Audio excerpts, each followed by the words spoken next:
योगीराज श्री कृष्ण भगवान परमात्मा की जय।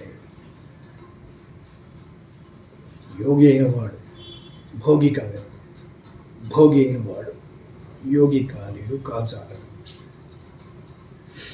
ఎందుకంటే భోగి అయినవాడు యోగి ఇంపాసిబుల్. ఎందుకంటే శరీరంలో ఉన్న గుజ్జు మొత్తం, శక్తి, జ్ఞానం మొత్తం పోయింది కాబట్టి వాడు యోగి కాజాలడు. Impossible and highly. రోగి చాలా ఈజీగా వెళ్ళిపోతాడు రోగిగా.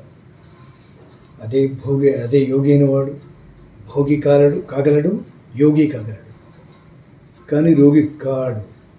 ఛాన్సే లేదు. బికాస్ ఆఫ్ అతనికి ఆ సెన్స్ తెలుసు. చిన్న ఉదాహరణ, యోగి అయిన వాడికి ఏంటంటే ఈ బంధాలు, అనుబంధాలు, ఈ కష్టాలు, సుఖాలు, ధర్మ అధర్మ, ఈ విచక్షణ, దైవము, ఇలాంటి విచక్షణ తెలుసు కాబట్టి అలాగే స్కరించడం కూడా దానికి ఎంతవరకు కావాలో అంతవరకే మైండ్ స్కలిస్తుంది, అంతవరకు స్కరించదు.